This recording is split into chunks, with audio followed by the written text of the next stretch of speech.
ബിന്ദുവിന്റെ പരാതി അവഗണിച്ചിട്ടില്ലെന്ന് മുഖ്യമന്ത്രിയുടെ political secretary P Sasi. പരാതി ഗൗരവത്തോടെയാണ് കണ്ടത്. വീട്ടുടമയ്ക്കെതിരെ നടപടി വേണമെന്ന ആവശ്യത്തിലാണ് കോടതിയെ സമീപിക്കാൻ പറഞ്ഞതെന്നും പി ശശി അറിയിച്ചു.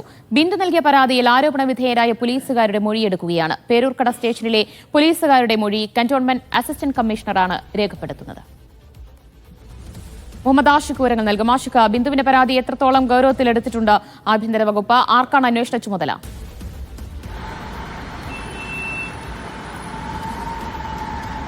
ദിവ്യ, സാംസ്കാരികമായി നാം ഒരു സംസ്ഥാനമെന്ന നിലയിൽ നേടിയിട്ടുണ്ട് എന്ന് പറയുന്ന ഉന്നതികളൊക്കെ തകർന്നു വീഴുന്ന ഒരു വാർത്തയാണ് ഈ ഘട്ടത്തിൽ വരുന്നത്. ബിന്ദുവിന് നേരിടേണ്ടി വന്നത് സംസ്ഥാന തലസ്ഥാനത്തെ തന്നെ ഒരു പോലീസ് സ്റ്റേഷനിൽ വെച്ചാണ് ഇത്തരം ദുരനുഭവം നേരിടേണ്ടി വന്നത് എന്ന് വളരെ പ്രധാനപ്പെട്ടതാണ്. ഒരു ദിവസം മുഴുവനും, ഒരു രാത്രി മുഴുവനും ഒരു ദളിത് യുവതിയെ അകാരണമായി സ്റ്റേഷനിൽ പിടിച്ചു വെക്കുകയും ദാരുണമായി ക്രൂരമായ രീതിയിൽ പെരുമാറുകയും ചെയ്ത് അത് ഈ നാട്ടിൽ നിയമപാലനത്തിന് ചുമതലയുള്ള പോലീസ് ഉദ്യോഗസ്ഥരാണ് എന്നുള്ളതാണ്. മോഷണക്കുറ്റം, അന്യായമായി മോഷണക്കുറ്റം ചുമത്തി ഒരു രാത്രി മുഴുവൻ ഒരു ദളിത് സ്ത്രീയെ പീഡിപ്പിക്കാൻ ഇവിടുത്തെ പോലീസ് ഉദ്യോഗസ്ഥർ തയ്യാറായി എന്നുള്ളതാണ്. ഏതായാലും അതുമായി ബന്ധപ്പെട്ട് പരാതി ഉയർന്നതോടെ നടപടിക്ക് ഇപ്പോൾ ആഭ്യന്തര വകുപ്പ് നീങ്ങിയിട്ടുണ്ട്. പരാതി ലഭിച്ച ഉടൻ തന്നെ അന്വേഷണത്തിന് ഉത്തരവിട്ടു എന്നാണ് പോലീസ് വൃത്തങ്ങൾ പറയുന്നത്. നിലവിൽ അന്വേഷണത്തിന്റെ ചുമതലയുള്ളത് കന്റോൺമെന്റ് ACPക്കാണ്. ACP അതിന്റെ അന്വേഷണത്തിന്റെ ഭാഗമായി ഇപ്പോൾ പേരൂർക്കട പോലീസ് സ്റ്റേഷനിൽ എത്തി ചോദ്യം ചെയ്യൽ മൊഴിയെടുക്കുകയാണ്. പോലീസ് ഉദ്യോഗസ്ഥർ ഈ വിഷയവുമായി ബന്ധപ്പെട്ട ആരോപണ വിധേയരായിട്ടുള്ള ഉദ്യോഗസ്ഥരെ CA അടക്കമുള്ള ഉദ്യോഗസ്ഥരുടെ മൊഴിയെടുക്കുന്ന നടപടിയാണ് ഇപ്പോൾ പുരോഗമിച്ചുകൊണ്ടിരിക്കുന്നത്. ഈ സംഭവം നടക്കുന്നത് കഴിഞ്ഞ മാസം 23-ാം തീയതിയാണ്. പേരൂർക്കട ഈ നെടുമങ്ങാട് സ്വദേശിയാണ് ഈ ബിന്ദു എന്ന് പറയുന്ന ദളിത് യുവതി. അവർ പേരൂർക്കടയിൽ ഒരാളുടെ ഒരു സ്വകാര്യ വ്യക്തിയുടെ വീട്ടുവേല ജോലി നോക്കിക്കൊണ്ടിരുന്നതായിരുന്നു. ഇപ്പോൾ ഈ പറയുന്ന പരാതി ഉയർത്തിയ ഈ സ്ത്രീയുടെ വീട്ടിൽ ഏതാണ്ട് 3 ദിവസം മാത്രമായിരുന്നു ബിന്ദു ജോലി ചെയ്തത്. 3 ദിവസം ജോലി ചെയ്ത് വീട്ടിലേക്ക് മടങ്ങുന്ന ദിവസം 23-ാം തീയതി വീട്ടിലേക്ക് തിരികെ മടങ്ങാൻ ബസ് കയറാൻ നിൽക്കുമ്പോഴാണ് പോലീസ് സ്റ്റേഷനിൽ നിന്ന് ബിന്ദുവിന് ഒരു ഫോൺ കോൾ വരുന്നതും സ്റ്റേഷനിൽ എത്താൻ ആവശ്യപ്പെടുന്നതും. സ്റ്റേഷനിൽ എത്തിയപ്പോൾ തന്നെ ഈ ജോലിക്ക് നിന്ന വീട്ടിൽ നിന്ന് 4 പവന്റെ സ്വർണം മോഷ്ടിച്ചു എന്ന് ആരോപിച്ചുകൊണ്ട് തന്നെ മോഷ്ടിച്ചു എന്ന് ഉറപ്പിച്ച രീതിയിലായിരുന്നു ബിന്ദുവിനോട് പോലീസുകാരുടെ പെരുമാറ്റം. ബിന്ദുവിനെ നഗ്നയാക്കി ശരീര പരിശോധന നടത്തുന്നതടക്കം എവിടെയാണ് മോഷ്ടിച്ചത് എന്ന് നിരന്തരം ചോദിച്ചുകൊണ്ട് അസഭ്യവർഷം ചൊരിഞ്ഞുകൊണ്ടായിരുന്നു ബിന്ദുവിനെ കൈകാര്യം ചെയ്തത്. അവർക്ക് മാനസികമായ തരത്തിലുള്ള പീഡനം നേരിടേണ്ടി വന്നു എന്നവർ പറയുന്നുണ്ട്. അതോടൊപ്പം തന്നെ ഈ പോലീസ് ഉദ്യോഗസ്ഥരിൽ നിന്ന് മർദ്ദനമേൽക്കേണ്ടിയും വന്നിരുന്നോ ബിന്ദുവിന്?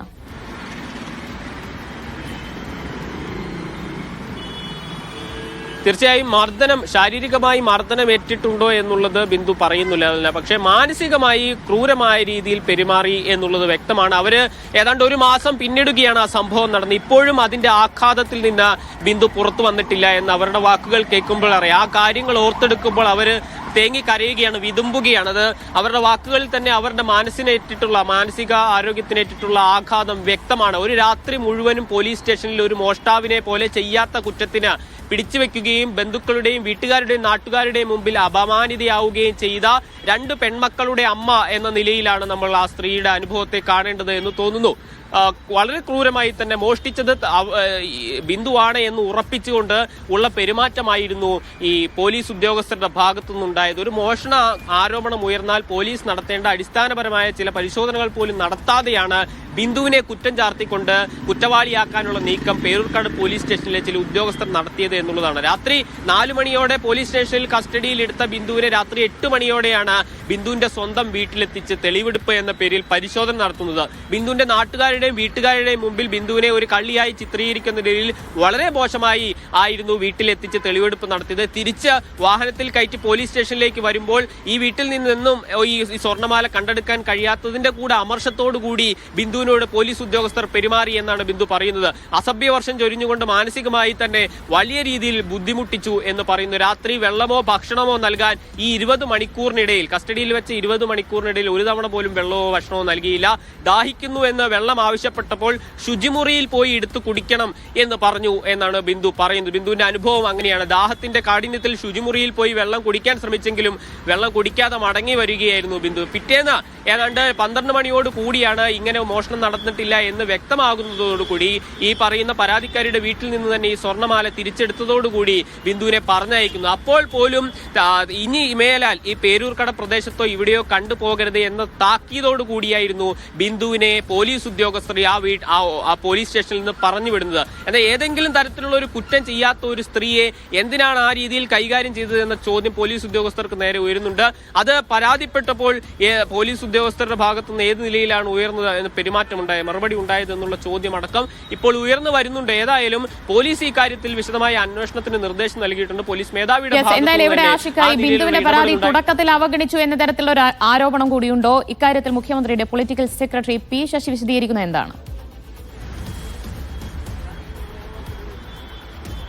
തീർച്ചയായും ബിന്ദു ആ നിലയിൽ കൂടി ഒരു ആരോപണം ഉന്നയിക്കുന്നുണ്ട്. ഇത് വിവിധ പ്രധാനപ്പെട്ട ചുമതലയിൽ ഇരിക്കുന്ന ആളുകളെ, പോലീസ് മേധാവിയെയും മുഖ്യമന്ത്രിയുടെ ഓഫീസിനെ അടക്കമുള്ള ഇടങ്ങളിൽ ഈ പരാതിയുമായി താൻ ചെന്നു എന്നും, എന്നാൽ പരാതിയുമായി എത്തിയപ്പോൾ പി ശശി അടക്കമുള്ളവർ വളരെ അവഗണനയോടെ തന്നോട് പെരുമാറിയെന്നും ബിന്ദു പറയുന്നുണ്ട്. എന്നാൽ ഇതിൽ പി ശശിയും മുഖ്യമന്ത്രിയുടെ ഓഫീസും നൽകുന്ന വിശദീകരണം ആ നിലയിലല്ല താൻ ഇവരെ പരിഗണിച്ചത് എന്നും ഇതുമായി ബന്ധപ്പെട്ടുള്ള അന്വേഷണത്തിന് ഉടനടി തന്നെ നിർദ്ദേശം നൽകുകയും നിയമപരമായി മുന്നോട്ട് പോകാൻ ആവശ്യപ്പെട്ടുകൊണ്ടാണ് കോടതിയെ സമീപിക്കാൻ നിർദ്ദേശം നൽകിയതും എന്നുമാണ് പി ശശിയുടെ മറുപടി പറയുന്നത്. പക്ഷേ നമ്മുടെ സംസ്ഥാനത്ത് ഒരു ദളിത് സ്ത്രീക്ക് ഈ നിലയിൽ ഒരു നിയമപാലകരുടെ ഭാഗത്ത് നിന്ന് അതിക്രൂരമായ ഇടപെടൽ അനുഭവം ഉണ്ടാകുന്ന ഘട്ടത്തിൽ ആ നിലയിലാണോ അവരെ കംഫർട്ടിംഗ് ആയിട്ടുള്ള ഒരു അനുഭവം തിരിച്ചു നൽകാൻ കഴിയാത്ത ഒരു അധികാര സ്ഥാപനമാണോ സംസ്ഥാനത്തുള്ളത് എന്ന ചോദ്യം അവിടെ നിലനിൽക്കുകയാണ്.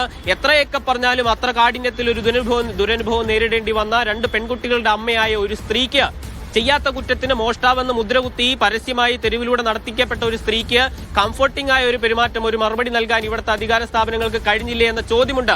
ആ സംഭവം നടന്ന ഒരു മാസത്തിനിപ്പുറവും അവർ ആ കാര്യങ്ങൾ ഓർത്തെടുക്കുമ്പോൾ വിങ്ങിപ്പൊട്ടുകയും തളർന്നു വീഴുകയും ചെയ്യുന്ന സാഹചര്യം ഉണ്ടാകുന്നത് എന്തുകൊണ്ട് എന്ന ചോദ്യമുണ്ട്. ഏതായാലും അന്വേഷണ വിധേയരായി നിൽക്കുകയാണ് ഈ ഘട്ടത്തിൽ ഈ സംഭവവുമായി ബന്ധപ്പെട്ട ആരോപിതരായിട്ടുള്ള പോലീസ് ഉദ്യോഗസ്ഥർ. പേരൂർക്കട സ്റ്റേഷനിലെ CIയും SIയും അടക്കമുള്ള ചുമതലകൾ വഹിക്കുന്ന ഉദ്യോഗസ്ഥരാണ് ഇതുമായി ബന്ധപ്പെട്ട് ബിന്ദുവിനോട് മോശമായി പെരുമാറിയതും അവരെ ക്രൂരമായി പീഡനത്തിനിരയാക്കിയതും എന്നും പറയുന്നുണ്ട്.